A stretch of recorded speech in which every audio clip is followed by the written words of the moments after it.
Hello बच्चों, आप देख रहे हैं the moral education YouTube channel. इस पर हम आपको बाल विकास से संबंधित महत्वपूर्ण क्वेश्चन पढ़ा रहे हैं। बाल विकास का क्या कार्य होता है? यह टेट में आता है, सभी प्रकार के टेट में आता है। मनोशास्त्र बाल विकास मतलब बच्चों का विकास कैसे होता है, तो बच्चों को पढ़ाना पड़ता है स्कूल में, इसलिए बच्चों के लिए आता है। बाल विकास व शिक्षा शास्त्र। बाल विकास होता है, इसमें बच्चों का अध्ययन के बाद थ्योरी क्वेश्चन आते हैं।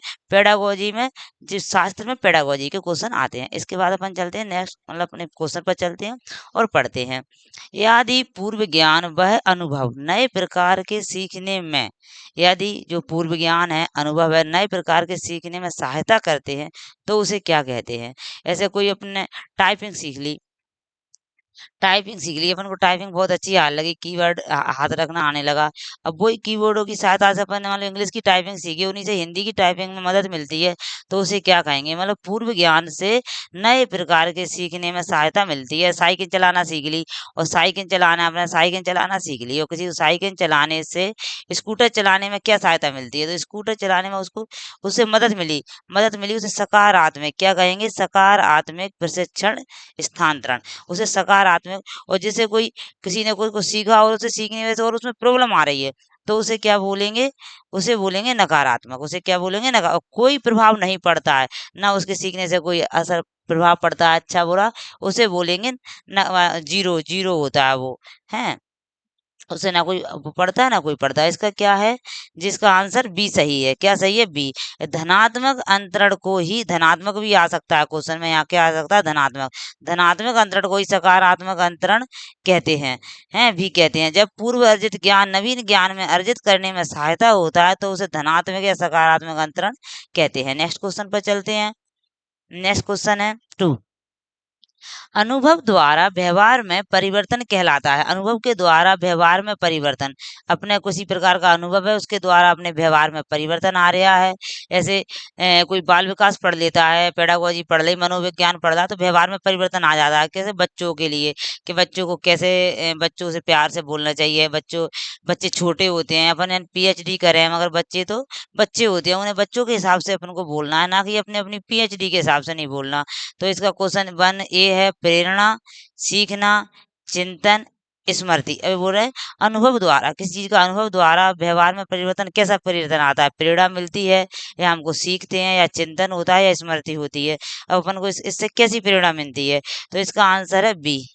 क्या? बी। हमको सीखना मिलता है, इससे क्या है? सीखते हैं हम। कैसे सीखते हैं? अनुभव द्वारा व्यवहार में परिवर्तन सीखना, अनुभव के द्वारा व्यवहार में परिवर्तन सीखना कहलाता है। उदाहरण स्वरूप, यदि किसी बालक के सामने लाल मिर्च रखी हो, किसी बालक के सामने क्या रखी हो? लाल मिर्च, एक लाल मिर्च रखी हो। क्या? पेंटिंग करना तो हमको नहीं आता, पेंटिंग करना तो मेरे बेटा को अच्छी आता है। किसी के बच्चे के आगे लाल मिर्च रखी हो, तो वह जिज्ञासा के कारण मुंह में रखता है, उस मिर्च को मुंह में दे लेता है बच्चा, और उसे काटते ही उसके तीखे तीखे का ज्ञान होता है, उसको उसको चिटपटा लगता है, उसे तीखे का ज्ञान होता है और रोने लगता है। इसलिए वह मिर्च को फेंक देता है, मिर्च को वह फेंक देगा, भैया अब नहीं खाना मुझे। फिर उसके पास कभी नहीं जाता, क्योंकि उसने अनुभव से सीख लिया है कि लाल मिर्च कड़वी होती है। इस प्रकार सीखना पूर्व अनुभव द्वारा व्यवहार में प्रगतिशील परिवर्तन है। ऐसे ही मनोविज्ञान में होता है। मनोवैज्ञानिक एक्सपेंशन के अनुसार व्यवहार में कोई भी परिवर्तन जो कि अनुभवों के परिणाम और जिसके फलस्वरूप व्यक्ति आने वाली परिस्थितियों का भिन्न प्रकार से सामना करता है, यह सीखना या अधिगम कहलाता है। कि अपन ने एक बार सीख लिया, अपन अपन ऐसे पेडागोजी पढ़ लिया, आज पूरा बाल विकास पढ़ लिया, जब स्कूल में आपकी नौकरी लग जाएगी, आप स्कूल में पढ़ाने जाओगे, तो आप इससे आप सीखोगे कि हमने सीखा था ऐसा ऐसा, बच्चों के साथ करने से ऐसा होता है। आपको प्रशिक्षण दिया जाता है, इसीलिए दिया जाता है कि पूर्व ज्ञान से अपने व्यवहार में परिवर्तन आता है। नेक्स्ट क्वेश्चन पर चलते हैं, थर्ड पर। प्राय लड़कियां गणित में कमजोर होती हैं, ये क्या है? ये अपना पेडागोजी का क्वेश्चन है। प्राय लड़कियां गणित में कमजोर होती हैं, ये सत्य धारणा है, ये लैंगिक पूर्वाग्रह पर आधारित धारणा है, ये अनुसंधान आधारित धारणा है, ये उपयुक्त सभी है।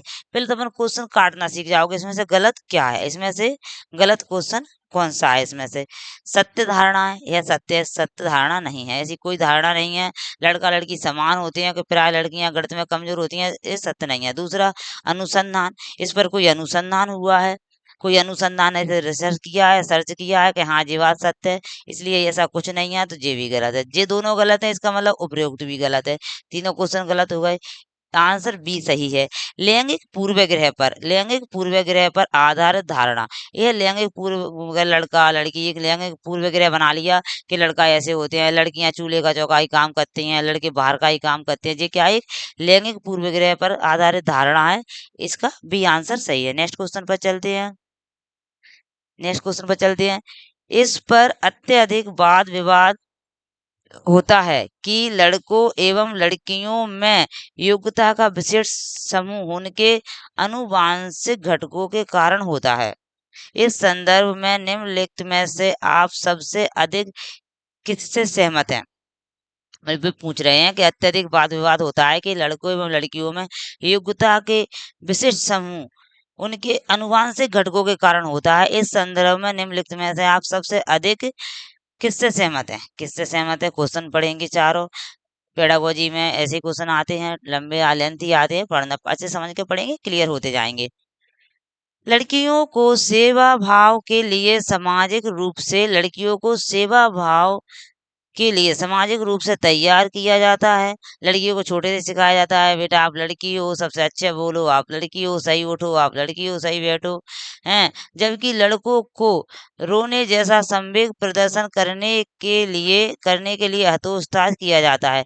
लड़कों से कहा जाता है, अरे तुम रो रहे हो, तुम तो लड़के हो, है। ऐसा होता है। वे पूछ रहे हैं अधिक किससे सहमत है? हम किससे सहमत है अपने को ये देखना पड़ेगा। लड़के स्वभाव वाले नहीं, लड़के सेवा भाव वाले नहीं हो सकते, ऐसा कुछ नहीं है, क्योंकि वे जन्म से इस प्रकार के होते हैं। ओव ओवनारंभ के बाद, मतलब जवान जो किशोर अवस्था के बाद लड़के और लड़कियां एक साथ नहीं खेल सकते, क्योंकि उनकी अभिरुचियां पूर्णतः विपरीत होती हैं। डी क्वेश्चन पे जाएंगे अपन।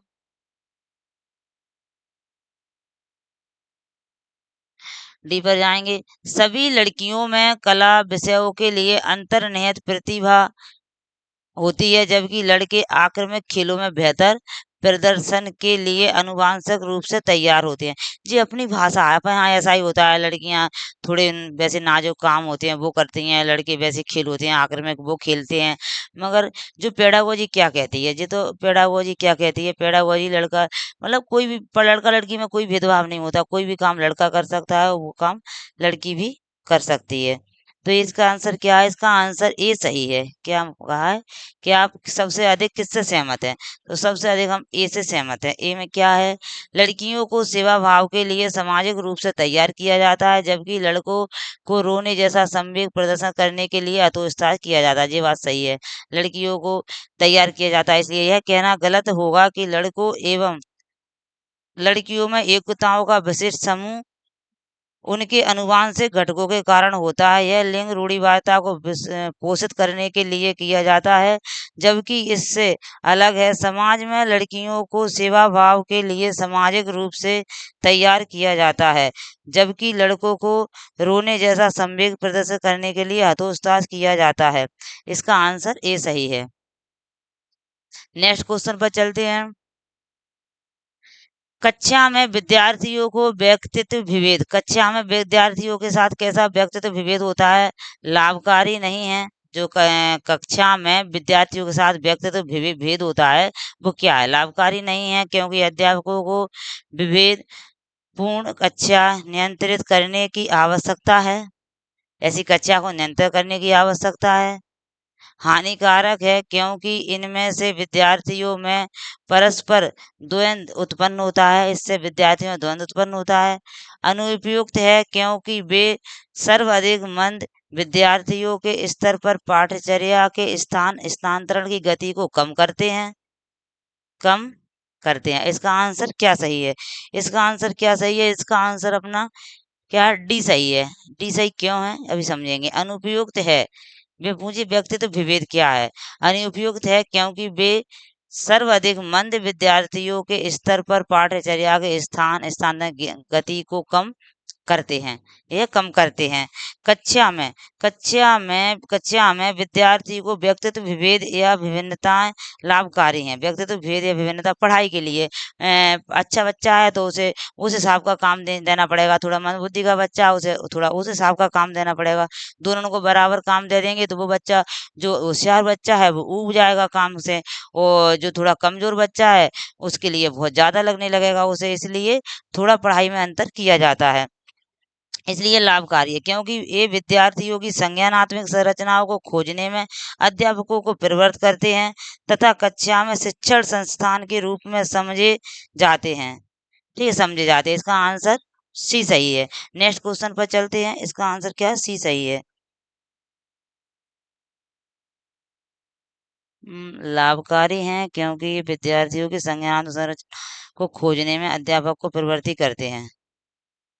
सॉरी, गलती हो गई। इसका आंसर सी नहीं है। सी के क्या हो गया? सी नहीं है इसका आंसर। इसका आंसर सही है डी। क्या सही है? डी। लाभकारी है क्योंकि ये विद्यार्थियों को संज्ञानात्मक संरचनाओं को खोजने में अध्यापक को प्रवृत्ति करते हैं, प्रवृत्त करता है। मतलब बच्चों को संज्ञानात्मक ज्ञान के बारे में कुछ चीजें खोजने के लिए यह लाभकारी है। इसका आंसर डी सही है। क्या सही है? डी।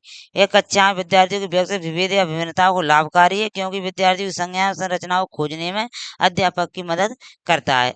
6 पर चलते हैं।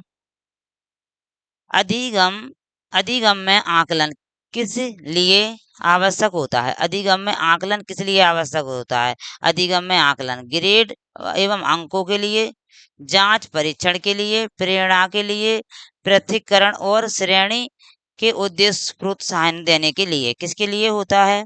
इसका आंसर अपना सी सही है। प्रेरणा के लिए। क्या है? सी सही है। अधिगम अधिगम में आकलन किसके लिए आवश्यक होता है? अधिगम में आकलन किसके लिए आवश्यक होता है? प्रेरणा के लिए। अपने अधिगम में जो आकलन है उससे प्रेरणा मिलती है। प्रेरणा कैसी मिलती है? इसका आंसर सी सही है। बिल्कुल ध्यान से, अगली बार थोड़ा हो गया था। अधिगम में आकलन प्रेरणा के लिए आवश्यक है। यह एक प्रकार के प्रतिपुष्टि का कार्य करता है जिसके माध्यम से विद्यार्थी अपने अधिगम त्रुटियों को अध्यापक की सहायता से सुधार सकते हैं तथा अध्यापक अपने शिक्षण विधियों में संशोधन करते हैं।